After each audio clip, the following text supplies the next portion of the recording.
Welcome to the Great Detectives of Old Time Radio. From Boise, Idaho, this is your host, Adam Graham. If you have a comment, email it to me, box13@greatdetectives.net. Follow us on Twitter at Radio Detectives and become one of our friends on Facebook, facebook.com/Radio Detectives.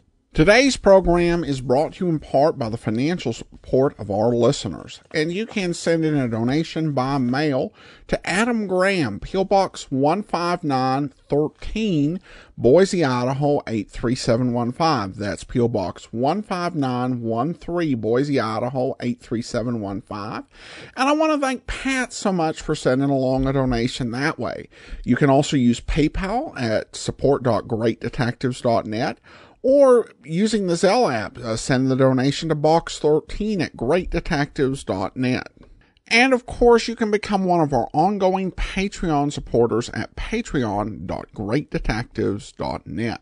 Also, over at greatdetectives.net this weekend, I have my review of another episode of Murder, She Wrote. We've been doing these Murder, She Wrote reviews, kind of in parallel with the Summer of Angela Lansbury episodes. This week we're reviewing Hooray for Homicide, the fourth episode of the series, at an hour long. And you can get all of my reviews automatically sent to your Kindle, and you can try that service out free for 2 weeks. Just search for the Great Detectives of Old Time Radio in the Kindle store. Now it's time for today's episode of Dragnet. The original air date, August the 24th, 1954, and the title on this one is The Big Shock.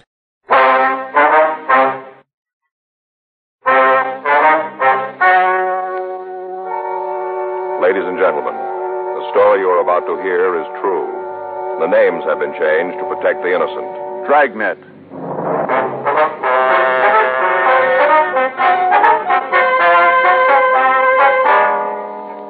You're a detective sergeant. You're assigned to burglary detail. For the past several weeks, a gang has been breaking into neighborhood stores. Routine investigation fails to turn up any kind of a lead. Your job? Find one.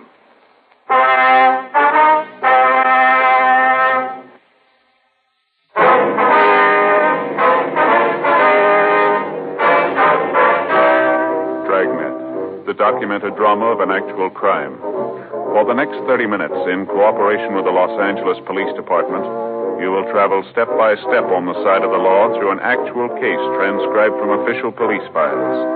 From beginning to end, from crime to punishment, Dragnet is the story of your police force in action.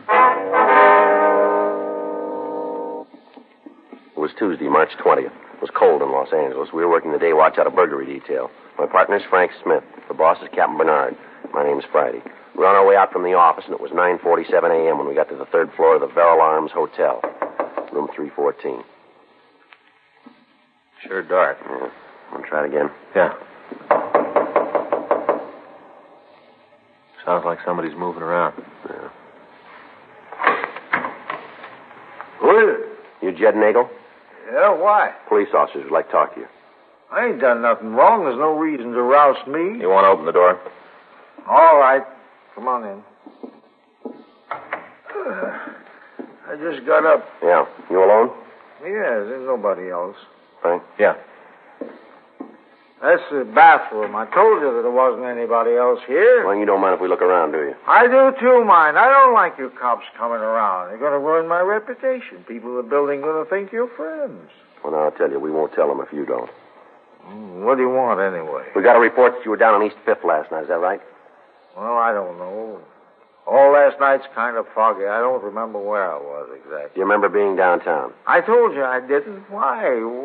What are you trying to lay off on me now? Place is clean, Joe.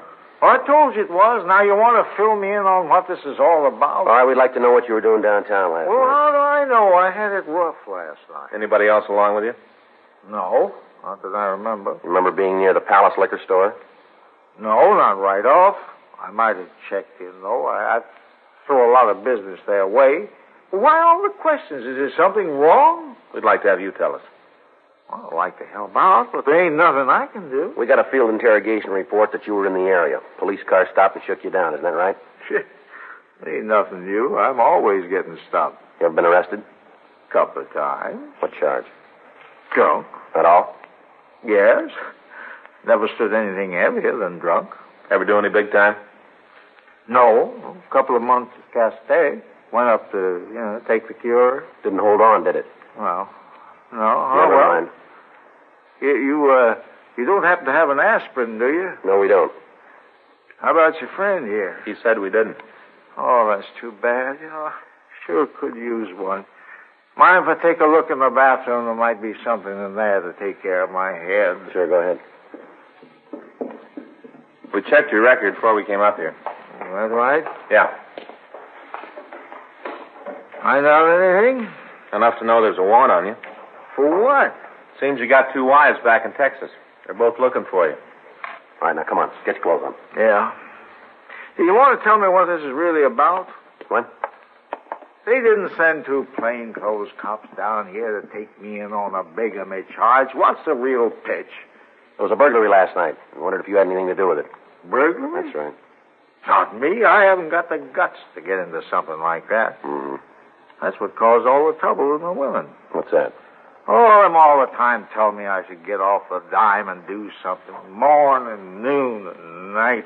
All the time running off at the mouth about how I was lazy. You can't expect a man to take much of that. Come on, get your clothes on. You gonna send me back to Texas?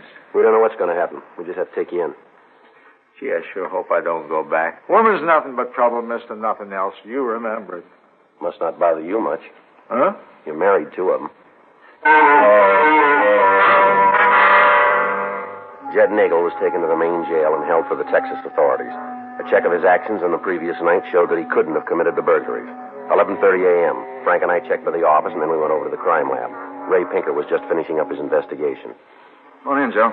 Right. How's it going, Ray? Yeah, just wrapping it up. You got anything for us? Same as you had on the last three jobs. Here, pictures are there. Take a look. Well, Oh, they're still a little damp. yeah. This is the entrance, huh? Yeah. They went through the wall from the barber shop into the bar. How'd they get in there? Barber shop? Yeah. Used a jimmy on the back window. Climbed in, went to work on the wall.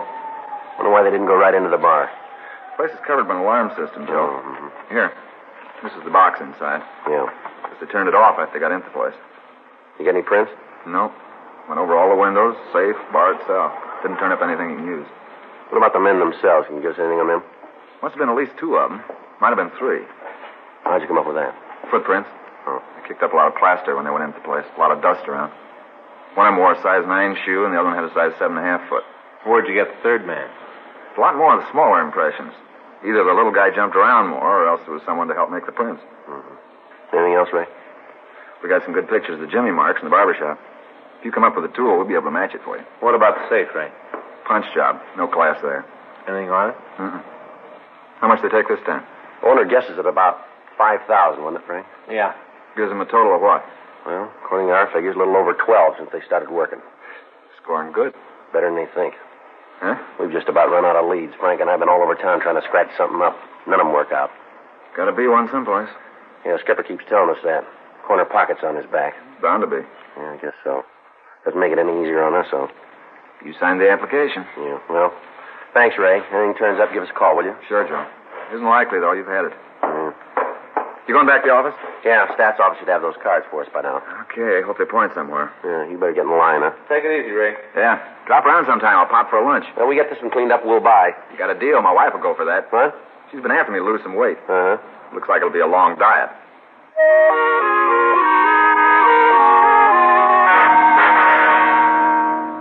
Frank and I went back to City Hall and checked with the Stats office. In the runs they'd made, they came up with cards on 7 men who were known to have used the same method of operation in committing burglaries. We checked the list through R&I. 3 of the possibles were still serving sentences in San Quentin. 1 of them had died, and 2 were in eastern jails. The 7th, a Norris Pauley, had a record listing 4 arrests and 1 conviction. His address was given as 4622 50th Street. We left the office and went out to check on him. The register listed him as living in apartment 12. We walked upstairs. Should be on the left, huh? Yeah. Yeah, here it is. Let me try it again. Yeah. Just a minute. Yeah, Like to see Norris Pauley? in here. Where is he? Don't see where that's any business of yours. Police officers. What do you want to see Norrie about? Better if we talk to him about that. Suit yourself. Don't make any difference to me. You mind if we come in? You can talk right out there in the hall. All right, Miss Polly, open that door. Take a jump.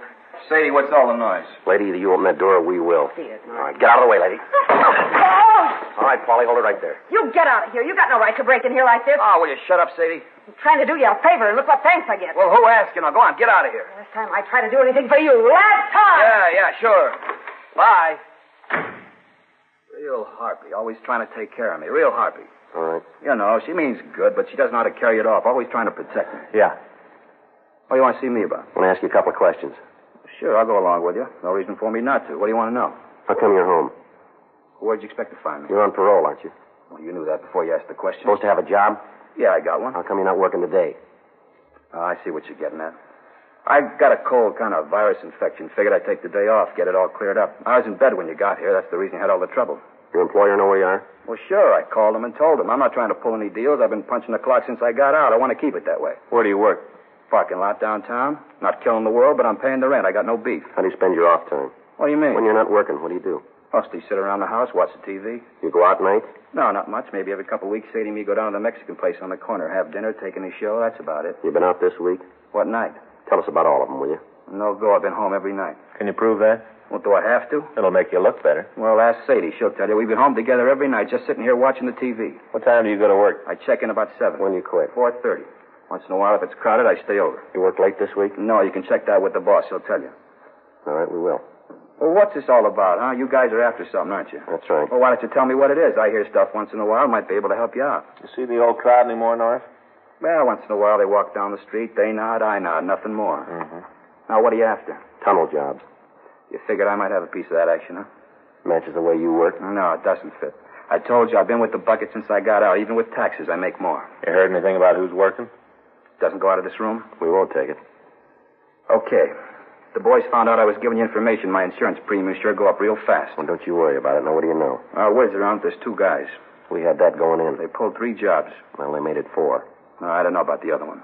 It'll be in the papers. Uh-huh. You got a name? No, just heard that they were working. Where'd you hear? A fella down on 7th, he sells papers down there. We have a cup of coffee once in a while, he told me. You know where we can get in touch with them? Yeah, but it'd be better if you didn't, though. It'll lead right back to me. Sadie? Hey, wait a minute, honey. Where you going with the suitcase? I'm leaving you. Oh, come on. Isn't anything serious? You don't ever talk to me. Try to do you a favor and you take their side. I've had it from you, bum. Oh, come on, Sadie. Don't be sore. Take your hand off of me. Baby, please, don't be sore. I'm going to tell you once more. Take your hand off of me. Look, I'm sorry if I hurt your feelings, Sadie. What'd you go and hit me for? Because you're a bum. Don't go trying to get me to come back to you. I'm through this time. It's too bad, Polly. No, it isn't. Hmm? I've been trying to figure some way to get her to walk out since I got out of jail. Never been able to do it. I sure ain't sorry. I ought to buy you guys a drink for taking care of it for me.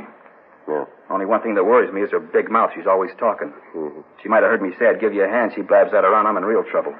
You didn't give us any names. That doesn't make any difference. She gets to talking. She'll have me telling you the name of every hoodlum in town. Whether that gets around, I'm a gone duck. I got to get after her. Yeah, Sadie and her big mouth. She's going to get me in trouble. Well, makes you even then, doesn't it? Huh? Yours kept you out of it. Before we left the apartment, we checked Paulie's story and verified the fact that he was not implicated in the burglaries. We drove down to the corner of 7th and Wild.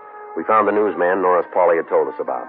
We talked to him for about 15 minutes before we were able to convince him that he wouldn't get into trouble by giving us the information that he had. He told us what he knew about the tunnel burglaries. He was unable to give us a name of the suspect that he had in mind, but he did give us a description and the nickname Kiko. With this information, we returned to the city hall and checked the moniker file. There were several Kikos listed, but only 2 that matched the description. The first one checked out clean. The second, a Franklin James Wigg, WMA, 33 years old, had done time in the state penitentiary as a cat burglar. We contacted the state authority and found that Zwig was on active parole. From them, we got his address and we went out to see him. It was a small 1-story modern house built in the early 30s. The chrome railing up the front stairs was rusty and the paint on the front of the building was peeling. We rang the bell and waited. Yep. Your name's Wigg? Yeah, that's right. Police officers. This is Sergeant Joe Friday. My name's Smith. What do you want me to do? Why don't you ask us in? It's all the same to you. I don't want to get the carpets dirty. Let's talk out. Come on, mister, get your coat. What I for? want to talk to you. About what? We'll tell you about it downtown. You make a charge or I ain't leaving the house. All right, suspicion of burglary. You gonna drag that up again? We don't make the rules. Your time once in your life and the cops never get off your back. You should have thought of that going in. What good would it do? You cops never learn. Well, you're not much of an example, are you? What's that mean? You're probably going back for another course. Before we took the suspect downtown, we made a thorough search of his home. We found nothing to tie him in with the burglary. He was taken to the squad room and questioned for over an hour. During that time, he'd say nothing. He was booked in at the main jail, and Frank and I checked out of the office. The next day, Wednesday, March 21st, we had him brought from his cell. We talked to him in the interrogation room of the main jail. How long you guys think you're going to be able to hold me? Depends on when you decide to talk. Tell you what, cop, I'll make a deal with you. No deals. What do you mean? We don't want you. We want the guy who engineered the burglaries. Well, then why don't you let me go now? Want to make sure the story gets a play in the papers. Well, what's that going to prove? Your friend will get worried. He'll figure you're going to talk. Look, if I was mixed up in anything, I'm not one way or the other, but if I was, why should he get worried? Word's out that he's the brains. Well, where's that from? All over town. It's not true. The way we got it, stories around that you went along for the ride. Other fella did all the brain work. Who said that? Everybody we've talked to. Well, then if everybody's talking about him, why ain't he here instead of me? Because he's a smart one of the pair. Somebody's got to fall. Might as well be you. He can pick up another partner. You telling me the real scamp? That's the way we get it. Not true. Oh, we only got your word for that. All I know is if I ever get in trouble, I'd want to make sure I had a pigeon waiting to take the beef. You're here, he's out. Now you tell me who's smart. How'd you get to me? It was in the books. Not like this. I fell for cat burglary. Nothing to do with tunnel job. Somebody had to blow the whistle. That's so? Sure. You had no call to pick me up. Just right out of left field, you walk in. Who did it? Who made the call? Somebody did, huh? Somebody pointed me out. Come on, I know who it was. You ain't going to get him in trouble telling me. Somebody told you, didn't they? That's right. Oh, fits real good. Well, I tell you this, cop, I ain't that dumb. A lot of things I've done that I don't want anybody to know about, but I never blew the whistle on a friend. That's one thing I didn't do. Mm-hmm. All that stuff about him being the brains, that's a lot of coconuts. He can't get into a phone booth without help. I figured the whole deal. It was me who said we'd had it and ought to stop. He wanted to keep going. That's why I left. When was this? Night before last. After we got through, he was sore because there was only a little over $4,000 in the box. We heard there was around 10. Yeah. Said he wanted to make a big score before we quit. Said to go together on one more. Told me what he wanted to do. I wanted no part of it. The guy's off his rocker. I left. What's he got in mind, you know? Wants to tunnel into a bank.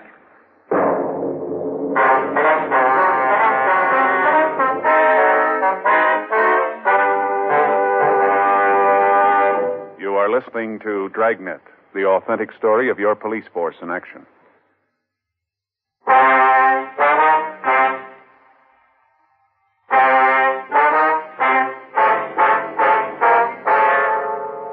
We continued to talk to Franklin Zweig. From him, we got a complete description of the second suspect and the name Lester Kroll.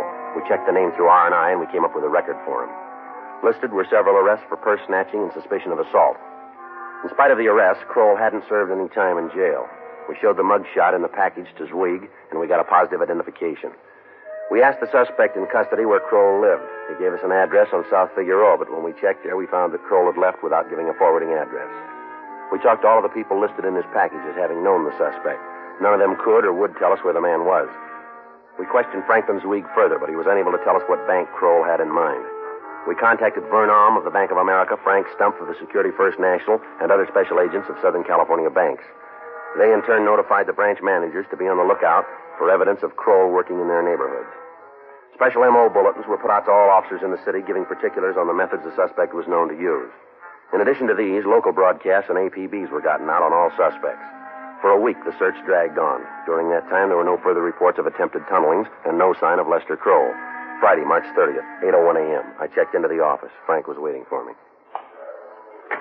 Morning, old buddy. Hi, Frank. Beautiful day, huh? No, it's a little cold out. Yeah, but it doesn't make any difference to you, huh, old buddy? No, it doesn't. You feel any different? Hmm? You feel any different today than you did yesterday?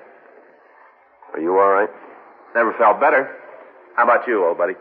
Yeah, I'm fine. Hey, just a minute. I know what's wrong. You do, huh?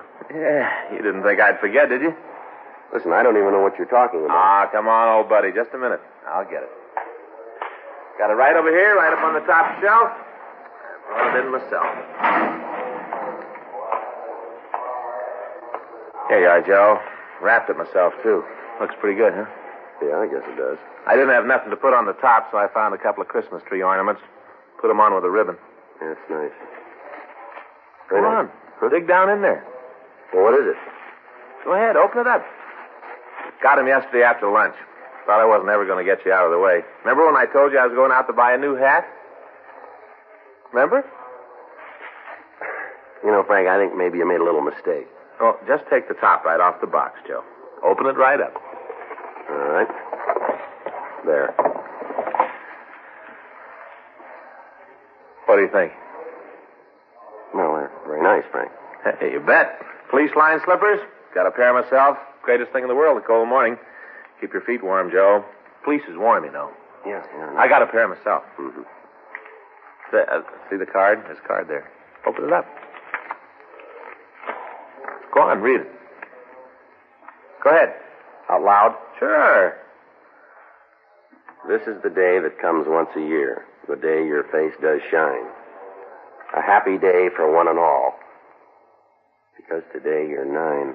Doesn't match too good, I guess. It's all I had at the shoe store. Happy birthday, Joe. You know, I just don't know what to say, Frank. Well, I know how you feel, old buddy. I understand you're all kind of choked up, huh? Mm-hmm. Yes, I am. This isn't my birthday, you know. How you choked up? Huh? This is not my birthday, Frank. Well, that's the 30th, isn't it? March 30th? Yeah. My birthday's August 30th. Now, wait a minute, buddy. It can't be. I got it right here in my little book. Wait a minute. See? See right here? March 30th. Joe's birthday. I wrote that myself. You know my handwriting. March 30th. Yeah, you got the date right, but it's not mine. You kidding me? Frank, I know my own birthday. Huh. Sure, it must be somebody. Who do I know named Joe? I got it. Joe. Burglary Friday. Yes, March sir? 30th. That's right. Mm-hmm. March 30th? Where is that? I see. All right, sir. We'll be right out. Yes, sir, right away. Come on, old buddy. We got one to roll on. Huh? August 30th. Huh? I say we got to roll. Let's go. Barry over at the street department. I got a call this morning. Yeah? Looks like somebody's trying to dig a tunnel in the storm drain. Frank and I left the office and we drove over to the corner of Silver Lake Boulevard and McCollum Street. We met with Barry Falcon of the street department. He led us to a manhole in the middle of the intersection. He told us that there had been numerous complaints from citizens in the area that the cover on the outlet kept rattling. When the street department checked it, they found that the cushioning material around the metal plate had been removed. It was replaced, but the next day there were several more calls. When the neighbors were questioned, they told of a man who arrived in a pickup truck about 2:30 in the morning. He'd lift the cover and enter the storm drain. Before the daylight hours, he'd leave and he'd drive away. From the description they gave, it was possible that the repairman was from the street maintenance department, but a check of their records showed that no crews were working in that area. After talking with Falcon, Frank and I climbed down the ladder into the drain. We walked about 20 feet up the tunnel, and we found the reason that we'd been called. Barry tell you what's over us? Well, near as we can figure, it's the vault in the bank, isn't it? Sure isn't kidding. Take a look over here. Got all the equipment, lamps, couple of drills. Yeah, but he's not going to be able to use them unless he ties into an electric line someplace. I probably figured he'd run into one. Mm-hmm.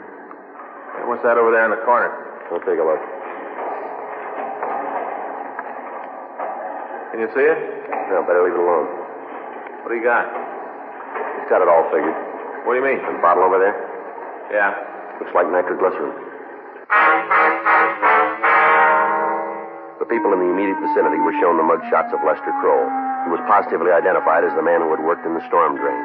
We asked about the truck, but none of the people could give us a good description of it.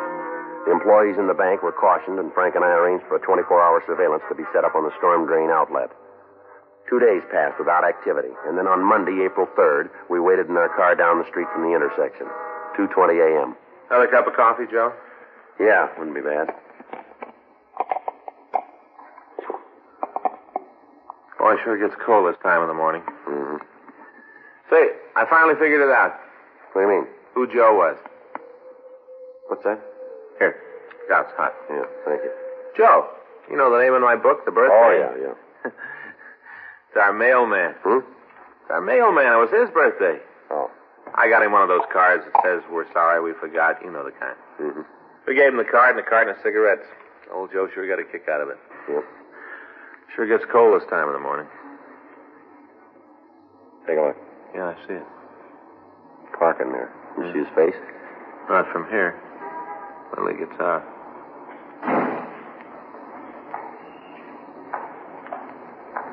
Look at that.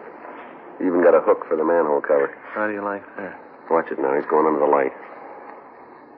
It's him. Well, all right, let's let him get down in the storm drain. That way we'll be able to get him while he's working. Right. Let him get in there. Okay. Okay, let's go.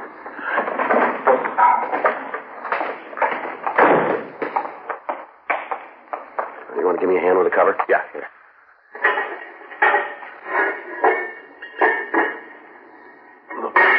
Let's go. All right.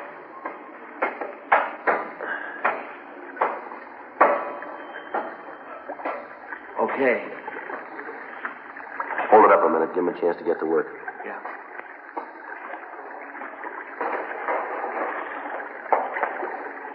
All right. Okay, let's go. Come on. All right. You sure not wasting any time? Probably figures on making the break this morning. Uh-huh. Take it easy now. Right. You seem good now. I'm sure going after it. All right, come on, let's take him. All right. Come on.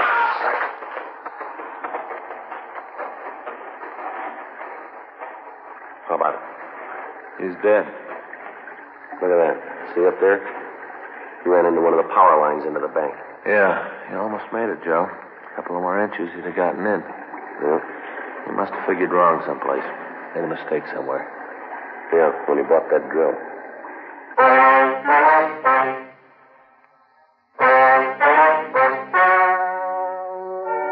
The story you have just heard is true.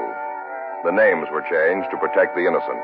On August 16th, trial was held in Department 97, Superior Court of the State of California, in and for the County of Los Angeles. In a moment, the results of that trial.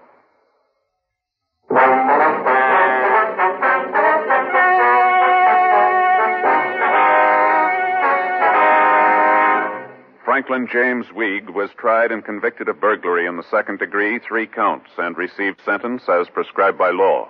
Burglary in the second degree is punishable by imprisonment for a period of not less than 1, nor more than 15 years in the state penitentiary. At a coroner's inquest, the death of Lester Bruce Kroll was found to be accidental, occurring while in the commission of a felony.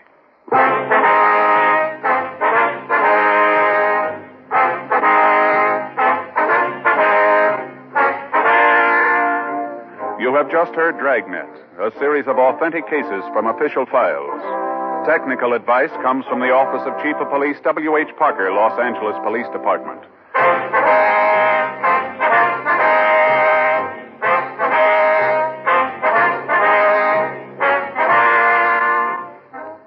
Welcome back. You know, I think that Jack Webb deserves credit for being just the perfect straight man. And I really enjoyed the comedy in this episode.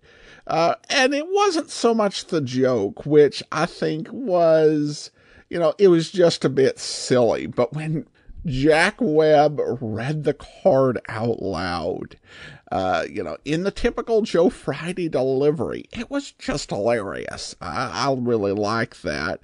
You know, and then of course the, you know, it's not my birthday. I think just the straight lines actually carried the comedy in that. There are some episodes where the reason the episode is named that is pretty apparent right from the start, like the big trunk. And then there are others that you realize, you know, why they picked the title, you know, when you're in the middle. And then there are some that hit you at the end. And I think the big shock would be a case of one of the latter ones. And it's also interesting that the tunnel burglary, the one that got the guy's partner to decide, you know, you're really crazy thinking of doing this, is the one involving going into the bank. Because, you know, most of the time in fiction, if you're talking about a tunnel robbery, you're talking about a bank or the gold reserves, you know, when you're into deep fiction. In this one, the guy's like, you want to go into a bank? Okay, I'm out of here. You know, this is, you know, just, you know, insane. You're not going to be able to do it. The security is going to be too high. And of course, you know, it's got a, you know, rich history of the whole tunneling into bank idea. You can find it, you know, going back to the Red-Headed League by Sir Arthur Conan Doyle. So it's interesting that in real life, the idea of trying to tunnel into a bank with all of the security and the way the construction is done is just so crazy that the more sane partner decides, I think I'm just going to step away at this point. Now on to listener comments and feedback, and note that came with a donation from Pat. Says, I enjoy listening to Dragnet and Johnny Dollar episodes. Good luck. Well, thank you so much. I appreciate the note and the donation. Regarding the episode, The Big Rod, David tweets, this is a great and unnerving one. I find the last scene, when the driver reveals himself to be completely, totally evil and remorseless, to be one of the most chilling scenes in the whole series. I definitely agree. There is an argument made throughout Dragnet about there being, really little difference between something that gets called murder or something that's more likely to be termed vehicular manslaughter or something of that sort, or various other actions that result in death. And I think there are some legal reasons for the distinctions, but episodes like that really help you appreciate why police officers and many others involved in the criminal justice system might have that sort of feeling. And then we have a tweet from Talk the Talk, writing a list of my top 3 sleepcast right now. And number 1 is At Radio Detectives. It's just reruns of old-time radio detective dramas with mobsters, blonde women in various kinds of perils, and crafty investigators. Predictable, funny, and calming. Favorite detective, of course, is Rocky Jordan. Well, thank you so much. I appreciate the tweet and letting your followers know about the podcast. Pastor Lisa sends in a note. Hi, Adam. I hope all is well with you and Andrea. I just found out through another old-time radio podcast that Bob Bailey just had a birthday on June the 13th. He was born in 1913 and would have been 106. The other podcast, Down These Mean Streets, which I found recently, had a special tribute to him this week, and it is one of the 5-part serials entitled The Long Shot Matter. I'm about to listen to it now since I'm wide awake. My question to you is, will you be doing a special tribute to Bob Bailey on his birthday? I'd love to hear one of the 5-part serials as a special edition. Would you consider this? And then she wrote further, guess what? I also found out Basil Rathbone's birthday is June the 13th, too. He was born in 1892 and passed away July 21st of 1967. He is one of my favorites, and I enjoy listening to him as Sherlock Holmes, and I've also seen him on TV in this role, too. By the way, I just saw Sunday's video theater of Sherlock Holmes. It was interesting, as I never saw those actors play these roles before. So my next question is, will you be doing a special tribute for him for his birthday with an audio or video? Would you consider? Good question. Now, generally on Great Detectives, what we've done is go through series from start to finish. And so to do a tribute, we either have to preempt one of the shows we typically do or do an extra program. I'm cautious about doing either. We've had a couple weeks of preemptions, this season where we've, celebrated the 70th anniversary of both Dragnet and yours truly, Johnny Dollar. But generally, I prefer to go through the same series for week after week. And then that leaves, extra episodes, which I can do, but that just puts a little bit extra on my plate, and I'm not particularly inclined to do that. I think when it comes to Basil Rathbone, I love his work as an actor and so many, the entire Sherlock Holmes film series, and of course, the work he did over radio. That said, we just have a bit over 50 episodes of him either in Sherlock Holmes or in Tales of Fatima. So then I guess I have to say, all right, do we need to do birthday specials for every detective actor who's done more than 50 episodes. And it just becomes a bit to, keep track of and, do specials. I wouldn't say no to this absolutely, but I would probably put a couple of stipulations here. First of all, there are certain radio actors who starred in 200 or more episodes and also starred in multiple series that we played. And I'd happily consider just suspending things to throw them a week-long bash. But I'm really of a mind that any sort of celebration also be to mark a milestone, like 106 kind of seems like a random year to me. Now, most actors, we're past the point of when their 100th birthday would be. With Bob Bailey, I am considering doing something like that for his 110th birthday, because we got to enjoy just so many hours of Bob Bailey. In fact, between when we started the series and the end of our 8th year, we only had 2 weeks without Bob Bailey appearing in an episode. Now, beyond that, unless it's something that I find, that I really want to do as a special, I'll just kind of put at my discretion.